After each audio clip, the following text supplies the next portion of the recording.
conveners of this particular event. I'm a professor at the RD School of International Relations and Global Studies.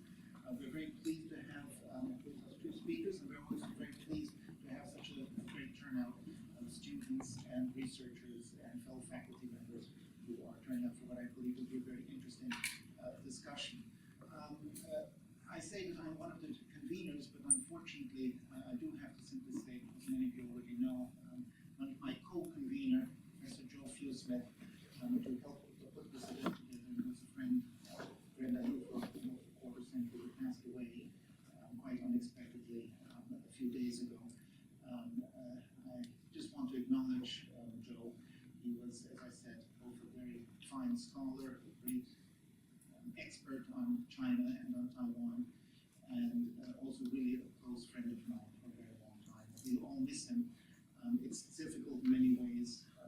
Unfortunately, this is not the first time that I've lost colleagues. It's very difficult, to deal with some of these things emotionally. But I want to recognize him, and I want to take a second to remember him as someone who all of us, I certainly, owe a great deal to. In any case, as they say, the show has to go on. We have to move forward. It's the way of life and of the world. And the subject that we're dealing with is a tremendously important one, a topical one. The situation in Taiwan. We've been having a series of events regarding the international relations of Taiwan. Recently, we just had an event on some of the politics of the island. Professor Philip, who was here too, was at that event. Today, we wanted to focus a little bit more on the sort of military and strategic aspects of this issue. And I'm very pleased that we have two really outstanding people who are here with us. Let me first introduce briefly Professor Andrew Erickson. He is a visiting scholar at this moment at the Fairbank Center for China Studies at Harvard University. He's also a professor of strategy in the U.S. Naval War College, just in our neighborhood. And he's at the Center for China Maritime Studies Institute, which he helped establish, and he has served as the research director. Erickson has received the Navy Superior Civilian Service Medal, the NVWC, Naval War College's inaugural civilian facility. I have to read all of this, but I couldn't possibly remember all the accolades that you've managed to accumulate. The Civilian Faculty Research Excellence Award, and the National Bureau for Asian Research's inaugural Ellis Joffe Prize for the study of the People's Liberation Army. Erickson's latest co-edited volume, Chinese Amphibious Warfare, Prospects for Cross-Strait Invasion, has been named the Samuel B. Griffith Foundation's 2025 Publication of the Year, and selected by the Commandant of the Marine Corps for the Professional Reading Program's 2025 reading list. So people in the military are paying very careful attention to Andrew's work as something they need to know. The Taiwan's Defense Ministry also published a Chinese language translation of his co-edited volume on China's maritime gray zone operations in 2023. I do want to say that he is here purely in a personal capacity. His views are his alone. They do not reflect, they are based on solely on open sources. There is no secret information being used in offering this, and it offers an independent academic perspective. They do not in any way represent the policies or estimates of the U.S. Navy or any other organization tied with the U.S. government or affiliated with it. So I just want to make that very clear. This is a particularly important time to draw the boundaries of how we're speaking. Eric is in a somewhat more easy position. Eric and I have go back quite a few years. I was trying to reconstruct when we first met, and it is now time, better not to, time out of mind in the distant mists of the past. He is a principal research scientist at MIT Security Studies program and a specialist in Asian security issues in general. He is the co-director of the SSP's Wargaming Lab. When I was a kid, I must confess, I used to play lots of those games. He gets to do this for money and for a living. Before joining MIT, he was a senior political scientist at the RAND Corporation, where he led research projects on China, Japan, and regional security issues. Prior to that, he was a senior fellow of Asian Studies at the Council on Foreign Relations.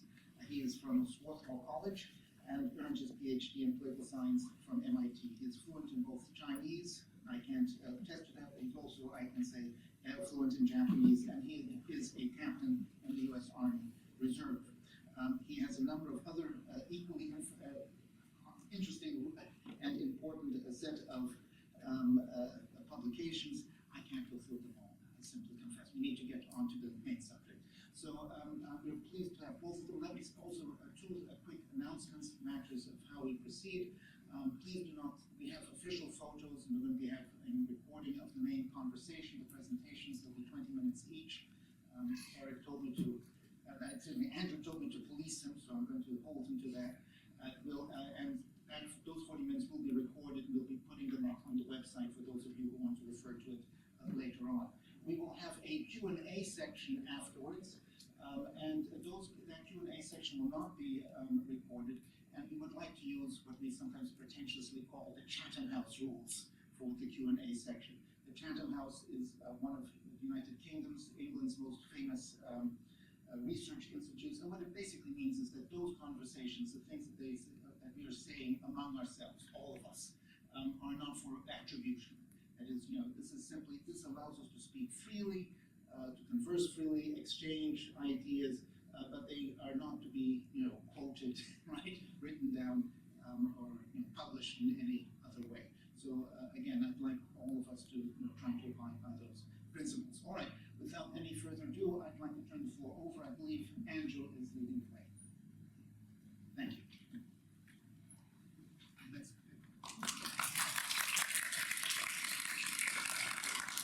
It's a great honor to be here, solely in my personal capacity. Of course, I appreciate everyone honoring that. And I think this is the best possible way to honor our wonderful friend and colleague, Joe Fewsmith, who has left us all too soon. Joe kindly extended an invitation for me to come here over a lunch to which he had invited me on October 9th, which I now treasure as my last conversation with him. Thank God it was a very extensive and fulfilling one, and I felt it brought together all the essence of Joe and his wonderful, empathetic, thoughtful scholarship that will remain with us forever. I wanted to start my presentation by offering some big picture ideas, and I am not going to go into politics or policy. That's beyond my remit here, but in a world that is challenged in security and in which we're bombarded with a variety of data points, many of which constantly change, especially in their specifics, I think it's important to look at the big picture. And part of the big picture is Taiwan's geography and how it's represented cartographically. And so that's why I start with this unusual map right here. I think too many horizontal north-south maps are very circumscribed. They either zoom in on the Taiwan Strait or zoom out so much that you lose the detail. And in the process, they lose the fact that the main island of Taiwan is extremely close to many other islands that belong to the Philippines, to our left, and to Japan on the right. This is not just a cross-strait context. And as Eric, I'm sure, will elaborate in his presentation, these distances are extremely close when it comes to the performance parameters of modern weapon systems and applied to a variety of scenarios of concern. So let's see if I can figure out how to go to the next slide.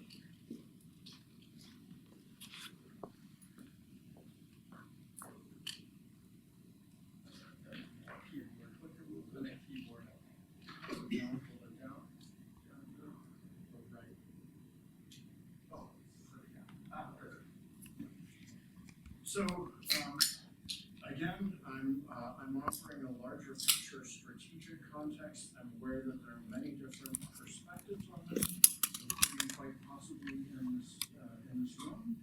But I think to understand Taiwan's current strategic and military environment and context today, it's very important to understand the context of the PRC's unresolved territorial sovereignty claims, the maritime dimension of which all occur within the East China, the Yellow Sea, the East China Sea, and the South China Sea, are most numerous in the South China Sea and the East China Sea, and of which Taiwan is by far the most significant. It is the crown jewel of the territories that the Chinese Communist Party vows to bring under its control.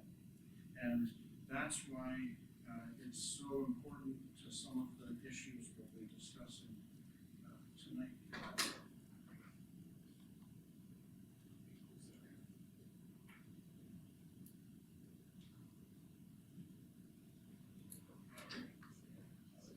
I'll use this arrow. Okay, but it's important to realize also that Taiwan, by any measure, has had an extremely complex history, an extremely complex geopolitical experience. There have been many different types of governments. There have been many different types of political situations. So what you might call Chinese claims regarding Taiwan have been complex and have changed significantly over time. There were no significant claims in the Ming Dynasty and before. It is during the Qing Dynasty that Taiwan's significance for Imperial China was debated in the imperial court, initially with extreme skepticism. It was denounced as a ball of mud of no significance to the court, and it was Admiral Shirlong who had recently brought Taiwan under some form of control, who advocated to the Qing court and made a convincing argument that it was strategically important. But the complexity continues right up to the present day. The PRC itself has never controlled Taiwan. I think that's important to point out as a key distinction, even amid all the perspectives.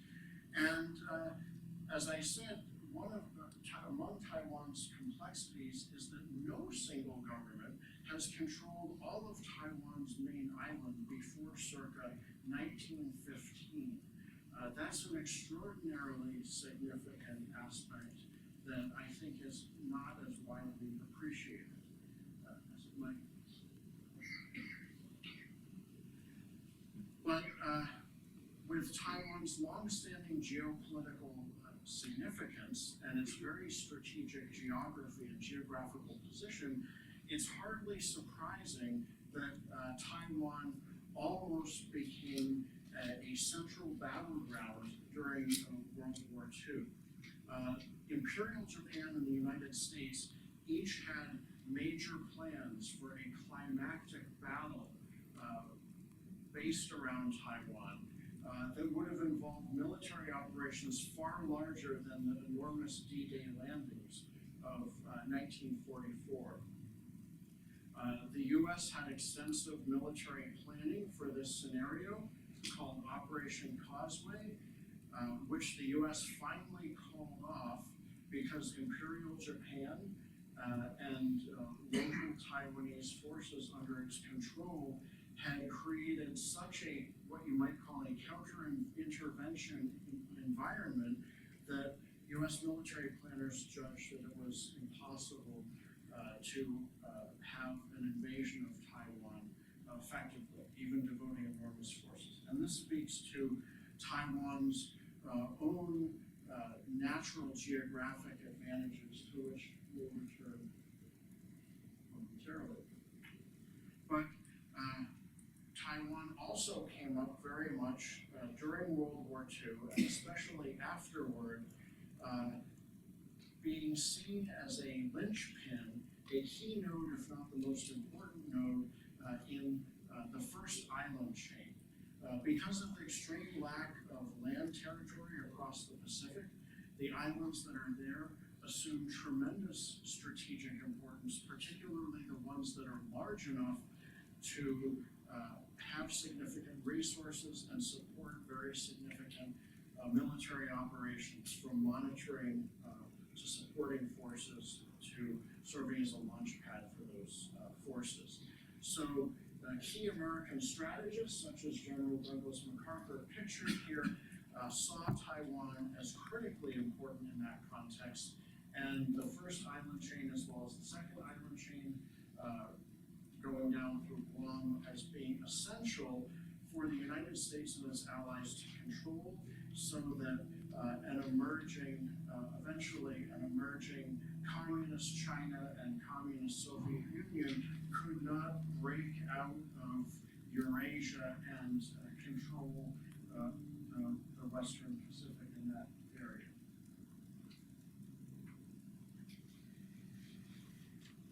So as a result, there was significant tension in this area. There was competition over these geostrategic features that were subject to conflicting sovereignty claims. And this was accentuated by the fact that although the KMT lost the Chinese Civil War on the Chinese mainland, it was able to retreat to Taiwan's main island as a secure redoubt. Taiwan was still seen as a critical location, and so the U.S. was very committed to keeping it secure in this context, especially after the outbreak of the Korean War on June 25th, 1950. That really solidified this strategic determination that had been advocated by MacArthur and other U.S. Military leaders. And so this left Taiwan and its government controlling and administering the 168 islands that Taiwan controls today. In addition to the main island and a number of smaller islands around Taiwan's main island, there were a number of key offshore archipelagos, namely the Matsu Islands, the Wuqiu Islands, and the Kinmen, those islands. And these soon became key areas of tension with the PRC, which in the early 1950s launched a series of attacks. It had been successful in recovering the small islands off the PRC coast, off Zhejiang province, but had not been successful with these archipelagos I mentioned off Fujian province, and thus Mao ordered a series of attacks to try to finish that effort. These ultimately proved unsuccessful, but not before there were two Taiwan Strait crises under President Eisenhower's watch. He was successful in prevailing through both of those crises. He was able to demonstrate strong strategic resolve, marshal overwhelming military forces, and Mao was left with a difficult situation, and Mao decided that it was better to leave these islands in the hands of the Republic of China, Taiwan under Chiang Kai-shek, where the PRC could attempt to make a future claim. What is not well known is that Eisenhower turned the tide of the second Taiwan crisis on the grounds of the Naval War College on September 4th, 1958, where he had a special office from which he could work. Eisenhower was the only sitting U.S. president to visit Taiwan, which he did in 1960, and as he relates in his memoirs, he was greeted by a barrage of artillery fire on Taiwan's offshore islands, but by this time following the 1958 crisis, these artillery fires were only every other day, so it was difficult but manageable for the forces and civilians living on the offshore islands. Now I'm going to fast forward up through the end of the Cold War, because for 3 decades, the U.S. 7th Fleet kept the Taiwan Strait a moat that the PLA could not hope to cross. But things began to change at the end of the Cold War when the PRC started the massive military buildup that continues today. Overall, I believe, by my estimation, I think it's a reasonable summation, it's the largest, most dramatic military buildup since World War II. However, by the time of the 1995-1996 Taiwan Strait crisis, this buildup was just beginning, so it hadn't yet borne the fruit that the Chinese Communist Party and its leadership would later be able to try to take advantage of. At the time of these 3 slides, sum up PRC actions and reactions to them during the crisis. In sum, the PRC could threaten Taiwan with ballistic missiles in a crude fashion, but it did not have other credible ways of threatening Taiwan militarily. As a result, after President Clinton vectored 2 carrier battle groups toward the Taiwan Strait, the paramount leader of the PRC, Jiang Zemin, did not have significant military options and had to stand out. But that's not the end of the story. We're dealing with the results today. Jiang was determined not to have more options in the future, so he initiated a number of very serious military mega projects, and this started in earnest, particularly after the 1997, after Deng passed away. Jiang truly came into his own as a leader in full.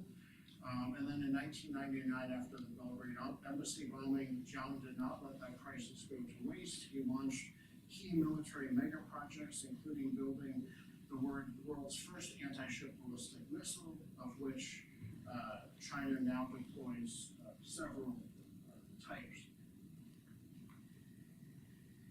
So a lot has changed in the 3 decades since the 3rd Taiwan Strait crisis.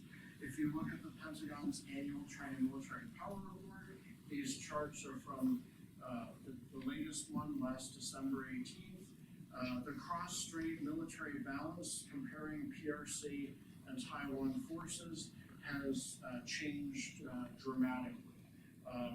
Taiwan used to have strong qualitative advantages and quantitative advantages in subsets of areas that mattered the most.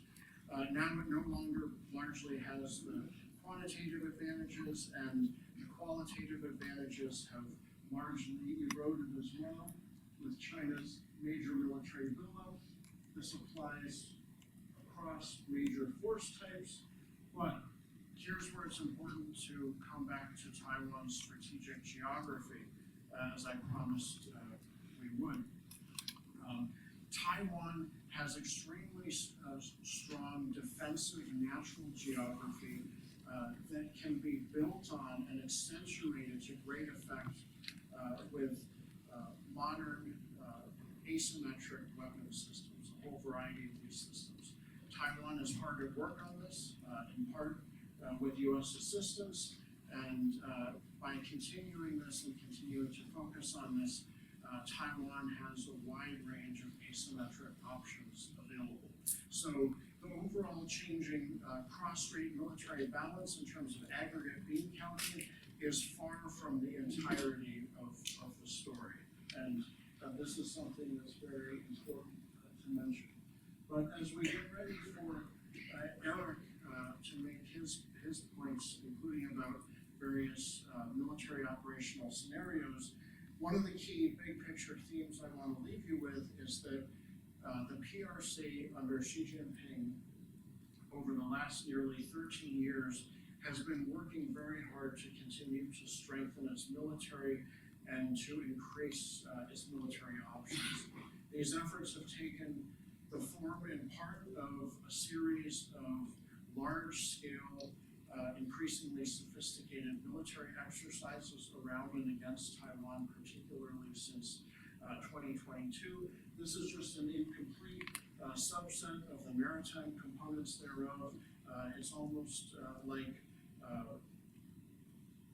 when you get a new smartphone covering all the different aspects of a digital ID. It's very thorough in covering almost all the different areas one might imagine China would want to develop expertise in. And you don't have to just take this from me. There's probably no one more knowledgeable outside of China of the specifics of China's military development and operations than Admiral Sam Paparo, the commander of the Indo-Pacific Command, who's been watching this on a daily basis down to the most minute available detail for the last 4.5 years. And in his recent congressional testimony, he emphasized just how strong and concerted this PRC effort is. And there are many angles from which to look at this. We don't just need to look at the observable military results, although I think that's one of the most dramatic and observable measures one can look at. One can also look at it from a PRC policy perspective. And the key PRC policy I would emphasize is Xi Jinping's centennial military building goal of 2027. I've written on this, but far more importantly, the Pentagon's China Military Power Report over the last few annual iterations has explained this extremely cogently. What this goal of Xi Jinping's is, it's not a deadline for invading Taiwan or a specific countdown or timeline for engaging in a specific military activity against Taiwan, but it most certainly is a deadline for China's defense industry and armed forces to give Xi Jinping a full toolkit of military operational capabilities, many of which are clearly designed to address specific military contingencies that Xi Jinping wants to be able to threaten credibly to engage in regarding Taiwan, and in a worst case, actually engage in regarding Taiwan. I will close on what's at stake here. Again, obviously there are different perspectives, potentially including in this room, but I think it's very fair to say that Taiwan's future, whatever course it takes, will be extremely significant, not only importantly for the more than 23.5 million citizens of Taiwan itself, but also for the region and the world. Here is the unclassified, openly released U.S. Indo-Pacific Command slide that sums up what is at stake from a U.S. government, U.S. policy perspective. It dovetails strikingly with the policy paper that Eisenhower and his advisors had prepared for the day on September 4th, 1958, when he made his decisive statements in Newport that turned the tide on that day. What this slide is not able to emphasize in detail for lack of room, and Eisenhower probably could not possibly have anticipated, was Taiwan's critical significance for our big data world in terms of its dominant production of the most advanced semiconductors. I call Taiwan the OPEC++ of advanced semiconductors. It manufactures more than 90% of the most advanced semiconductors. This is based on very specific strengths that Taiwan has worked hard to cultivate for many years, and which speak to critical advantages of its own system. Thus, no matter how much American manufacturing there is, which I personally deeply support, Taiwan will continue to be incredibly important in this space. Were access to Taiwan's leading semiconductors somehow disrupted, this would be a devastating crisis for the entire world. There are no immediate equal substitutes, particularly in sufficient quantity. It would be a devastating economic downturn for the world, and lower caliber substitutes would not allow us to live the life that we count on living. It would not allow us to innovate in terms of material science or drug discovery that we count to advance, which we count to advance human progress. And even the inferior substitutes that would not allow these would require far more energy to operate, which for those who are concerned about climate would be a significant, very significant risk in and of itself. So I'll hand things over to Eric, and I appreciate your attention. Well, thank you all for coming. Thanks to Tom Berger and to Joe Smith for having us today. He's not here, but certainly fondly remembered by all of us. I'm delighted to be here with my good friend Andrew Erickson and look forward to the discussion. My comments are going to be somewhat narrower than Andrew's were. I'm delighted that he offered the historical background that he did. I will be focused primarily on the military balance. I'll try to do a net assessment of sorts, which I think is important for a variety of reasons. Not least because there's a lot of talk, or has been a lot of talk, of war in 2026, 2027. That in turn has triggered a lot of policy debate about what the balance is, the extent of risk of war, and whether or not we should change U.S. Taiwan policy from what might informally be described as strategic ambiguity to something clearer one way or the other, either something closer that would resemble an alliance, or something more distant where the U.S. might cut its losses if it thought the military balance was too negative and that we didn't have a chance of continuing to deter. So this is an important topic. Let's see.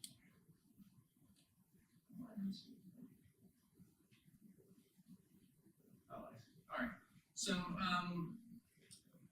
my talk today is going to be based on some work I've done over the last 15 years, some modeling work and some wargaming work.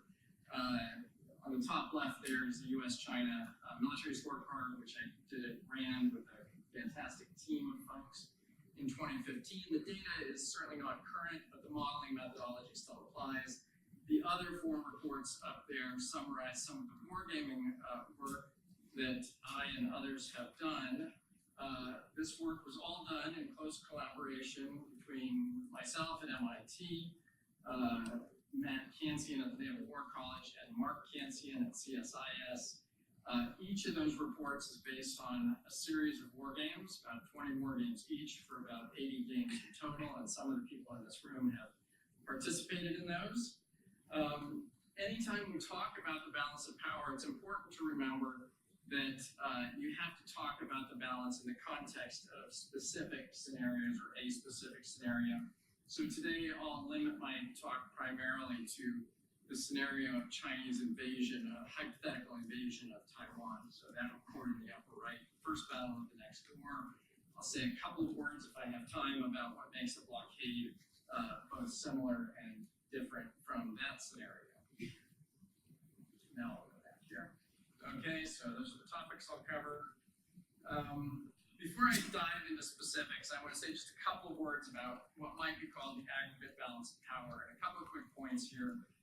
First, as you've heard from Andrew, China has narrowed the gap between the United States and itself in terms of military capabilities. And I think he put it perfectly. I would 100% endorse the statements. that he's made. I'm not going to elaborate all the gains that China has made, other than to say that in about 2000, China had virtually no modern military aircraft. Today it has well more than 1,000. It had 0 modern destroyers. Today it has something like 40 plus. It has modern cruisers, and it has a very large force of frigates and other smaller craft, which we do not have. But the second point that I want to make is that there is still a substantial gap in aggregate capabilities between China and the United States. The U.S. numerically still deploys more modern fighters than China does. It's got about 30% more, and it's got almost 4 times as many 5th generation or stealthy fighters. So it's still got big advantages in the air. It also has advantages in training. On the naval front, it has 3 times the tonnage that China puts at sea, and about 2.3 times the number of missile launchers on those ships. So these missile cells that allow it to fire missiles either offensively or defensively. There are, as Andrew pointed out, pockets of Chinese advantage. So Andrew mentioned anti-ship ballistic missiles. China is working on some really interesting anti-aircraft missiles at the moment that have reached the media. Those advantages are important, but it's important to keep in mind as well that U.S. advantages are important for different reasons also. And then the third big point that I would make here is that both sides face handicaps in terms of actual operational circumstances within the particular geography of East Asia. So distance to the theater, I mean, that's the killer for the United States, and that certainly handicaps our offensive capability. You have to sort of discount U.S. Forces accordingly. On the other hand, China is faced with difficult offensive tasks. So if it wanted to take Taiwan, that would be an extraordinarily difficult task that would handicap it. And China would be fighting multiple countries at once, not just the United States, but also Taiwan, probably Japan, which we'll get to in a moment, and possibly other countries as well. So we'd have to discount Chinese capabilities. The U.S. within the region and even with its allies lacks continental strategic depth, which is a big problem for the U.S. Air Force, which lacks the redundant and robust basing infrastructure that China has quite close to Taiwan. On the other hand, China lacks maritime strategic depth, which would affect its Navy, which is effectively pinned against the Chinese coast, doesn't really have far to run or hide, or many options in terms of when or where to engage. So since I'll be talking about the wargaming, here's a picture of the wargaming that we did.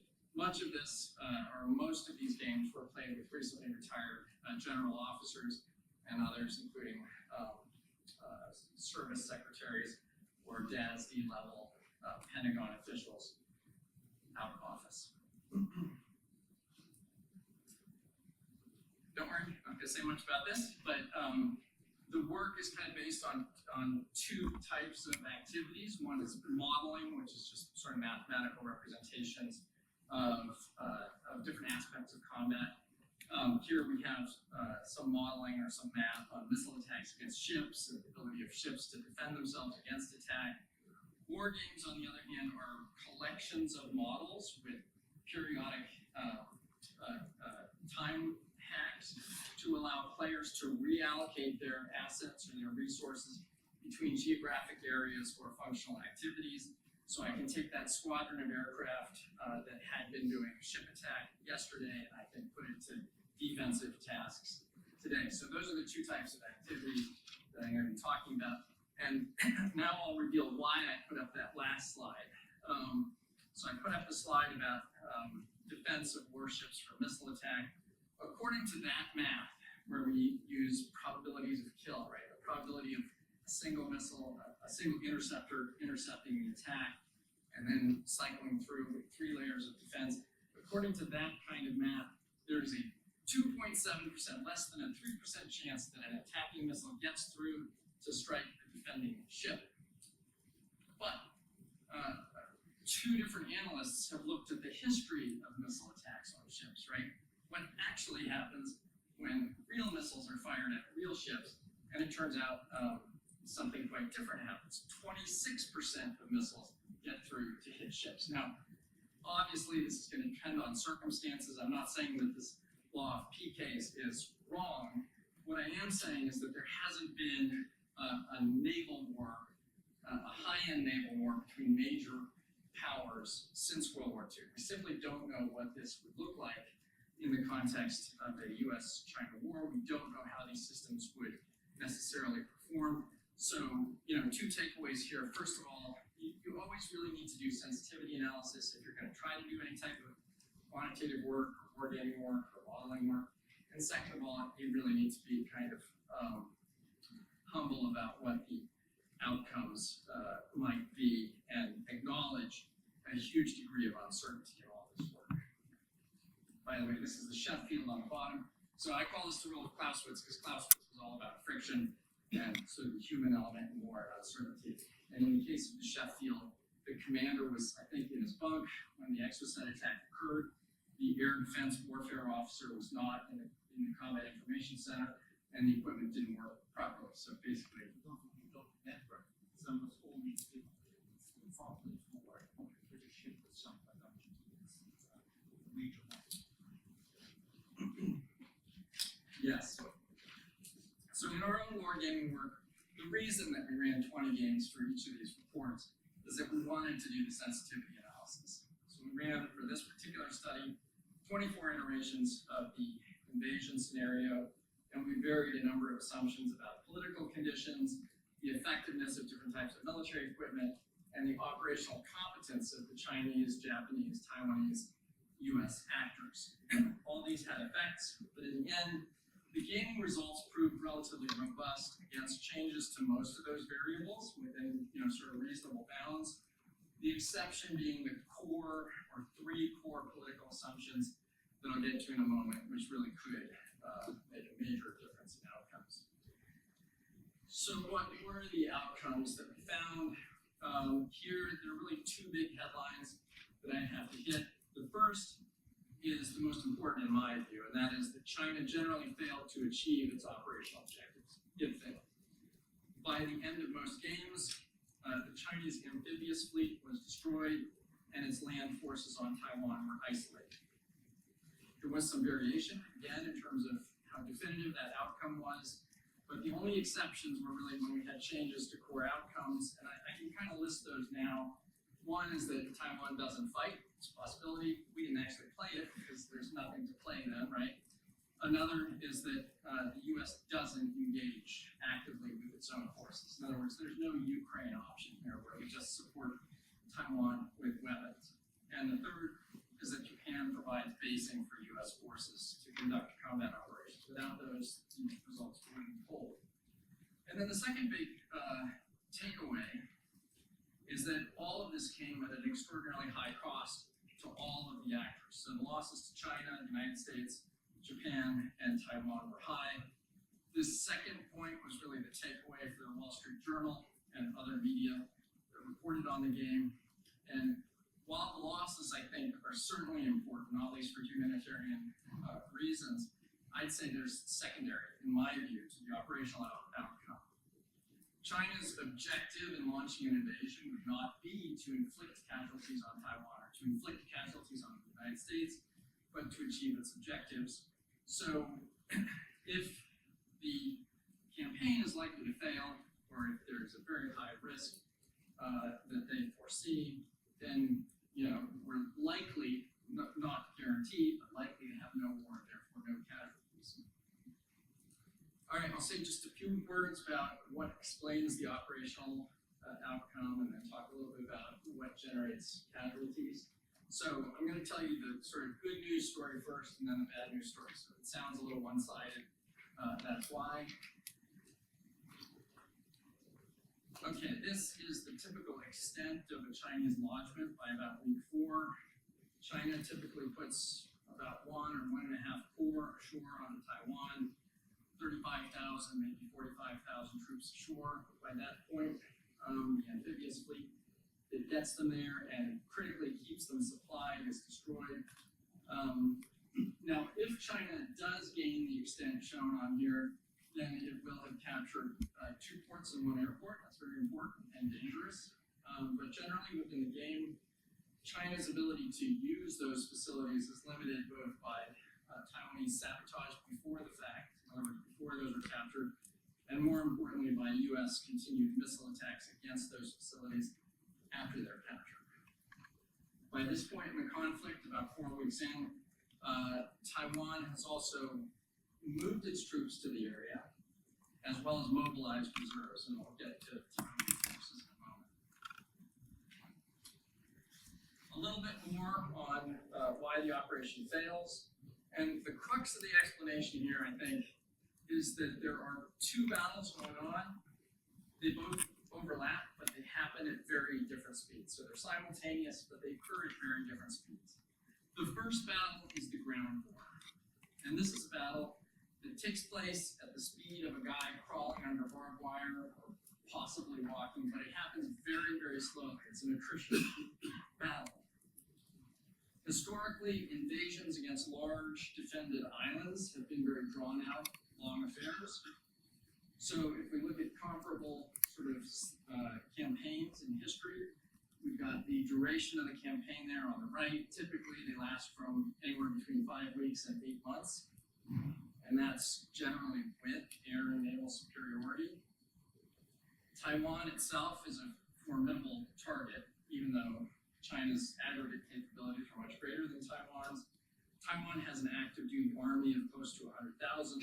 It could mobilize further reserves, perhaps as many as 100,000 over time within the game they sort of dribble in.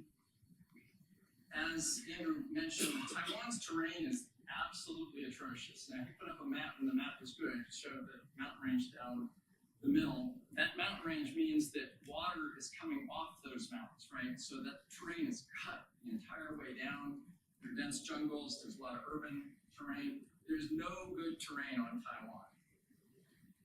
And then China's lift is limited, and we spent a whole lot of time looking at the historical record of getting troops and supplies off of ships. And it's a huge challenge with the size of China's amphibious capability. So fair enough, that's the first battle that happens. And if it were just that battle, China would win eventually, right? If it could just sort of throw more and more troops at the problem.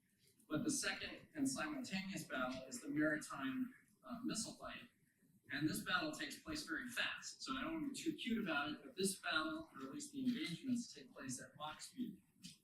With current technology, it's a terrible time to be a ship at sea, especially an amphibious, lift ship anchored at a known location, or basically, essentially anchored to a known location off the coast. Missiles have proliferated, their ranges have increased dramatically, and they come with an increasing variety and sophistication of seeker heads. Defensive systems have not kept pace. Tom mentioned the Falklands War. In that war, Argentina had 6 air-launched Exocet missiles. The British were so concerned about those that they kept their carriers back from the close-in fight until they had counted down each of those uses. And for good reason, those 6 missiles hit 3 ships and sank 2 of them. The US today is on a anti-ship missile buying binge. By my count, we have about 2,500 missiles today, with ranges in excess of the Exocet missile. Some of those have ranges of about 20 times the Exocet missile. And by 2035, the US military should have, according to the program of record, about 15,000 of those anti-ship missiles. So that's a 7-fold increase if it does in fact buy what it's scheduled to buy today. China operates about 100 large amphibious ships, which are the most important sort of target set for those missiles. They would obviously be heavily defended by surface combatants, but between US missiles and submarines and other weapons, China's amphibious fleet has poor prospects, and it would have to maintain itself for as long as that land battle is going on. So that's basically the crux of the problem is it's got to keep itself there off Taiwan for a very long time, and it's vulnerable every day while it does that.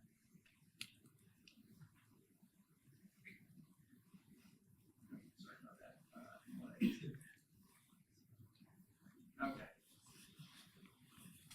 I'm running low on time, but I'll move along as crisply as I can. I'll turn to the second part of the story, which is sort of the bad news part of the story. And that is the almost certain very heavy losses that all sides would suffer here. So we put up an average case. There are cases that are much worse than this when we run variants that are pessimistic. In other words, when we change some of those initial assumptions. So in some cases, in the worst cases, the US will lose something like 700 aircraft here. So this is the baseline for 4 weeks of combat. These figures do not include losses from combat in the South China Sea, which we abstract out in the study. And apart from the fact that the losses are high, I draw your attention to the fact that the losses are not evenly distributed.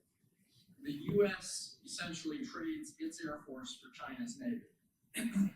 I've already discussed Chinese naval losses and the vulnerability of ships at sea.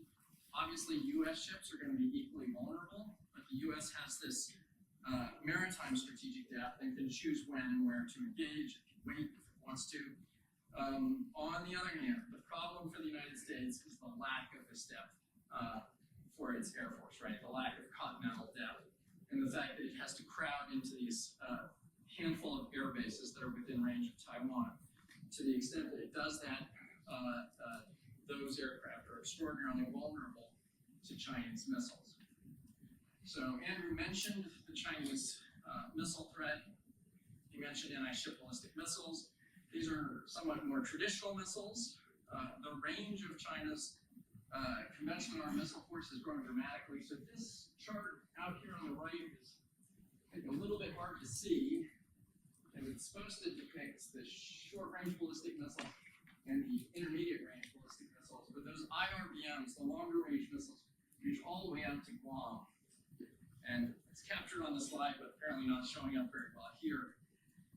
And one of the big trends over the last 10 years has been the rapid expansion of China's IRBM inventory. In other words, the extension of the range of China's missiles. So the DF-26 is the missile we're really talking about here. In 2016, only one of China's 17 brigades was armed with these missiles. So it was sort of the exotic Gucci weapon that could reach out to Guam. It's called the Guam Killer. Today, fully 18 missile brigades, almost half of the inventory is armed with DF-26s. That's an accurate missile, it maneuvers, it can reach Guam, and it has an enormous warhead that's much bigger than those of previous missiles. Its re-entry speed is something like Mach 20, which is about 3 times that of the DF-11. So forget about those really fancy hypersonic missiles you've been hearing so much about. This plain Jane DF-26 is truly a ferocious weapon and a ferocious threat. All right, this slide was made before the sort of main threat was from the DF-26. And this shows the footprint of much smaller missile, the DF-21. These are 1,000-pound warheads. If they're equipped with cluster munitions, that footprint that they will, the sort of lethal footprint that they leave on the ground is much greater. I've got that head depicted in the upper left there. But the takeaway from this slide is that for your average Japanese airbase, this is near Naval, a salvo of 24 missiles, 24 DF-21s, will cover all of the areas where Japan might plausibly park its aircraft. And this is an airbase that hosts somewhere between a squadron and a wing, so these air bases have between about 24 and 75 aircraft. Most aircraft in the region are parked in the open. So I hate to put it this way, in the game, whether or not or how fast the US pushes its aircraft forward into Japan is in a sense a game within a game. Pushing them forward gives you a lot more capability, but you're going to lose a lot more aircraft, and the efficiency of Chinese attacks, even on sort of a per missile basis, is going to go way up because it's basically an area attack problem. I don't know if that makes sense to you, but in any case, this is, the crux of the dilemma for U.S. planners, certainly on the air side. All right, I'm going to go through this. The only thing I'll say here is I've got 3 slides that sort of depict different stages of the conflict.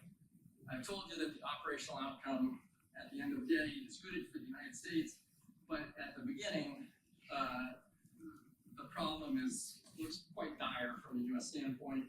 The U.S. is kind of the punching bag. it is able from the very beginning, with its partners and allies, to begin to attrit that Chinese amphibious fleet and the Chinese pickets that may be put out to the east and north of Taiwan. But the beginning of the conflict would look pretty bad from a U.S. perspective before it could mobilize its forces and get them to the theater. All right, Tom is looking at me, so I will go ahead. I'm not going to speak to the blockade, and I will just go to my kind of conclusions and implications slide here, and we can maybe pick up blockade in the Q&A. What's my takeaway? Well, three variables are critical here, and again, I'll sort of come back to the political variables. First of all, the most important piece of the deterrence puzzle is obviously U.S. intervention. With the possibility of U.S. intervention, an invasion or an attack on Taiwan would be an extraordinarily risky proposition for China. Without that possibility, then it becomes a much more attractive, at least last option for China. The second is Japan's stance on basing, right? So the Japanese have made it fairly clear that they are likely to provide basing, but there's never been a guarantee. This is a sovereign decision for the Japanese to make, and it will be an important one. And China's estimation or evaluation of the likelihood will also be critical to that deterrence outcome. Third, Taiwan's will and ability to fight. It's very difficult for us to sort of measure prior to the fact. It's also going to be difficult for China to measure and assess, as it was for the Russians to measure or understand Ukraine's willingness to fight back prior to 2022. But Taiwan can do things to demonstrate capability and demonstrate a willingness to fight. It's done some of those. It probably could do, I think, in my view, a lot more to do that. A lot of people talk about turning Taiwan into a porcupine. In other words, a target that's very hard to attack, and I agree with that. Asymmetric capabilities like anti-ship missiles are critical. The one cautionary note I would make is that the ground forces are key to everything else. Unless the ground forces hold, then nothing else really matters. So my bottom line on sort of U.S. policy, which is where we started this, is that in my view, strategic ambiguity is adequate to the task at hand. It's a very flexible policy that can be tailored to the requirements of U.S. policy and events both in the mainland and on Taiwan. And there's no pressing military need at present to either abandon Taiwan or to change our policy of ambiguity. So I apologize for going over, and I will sit down.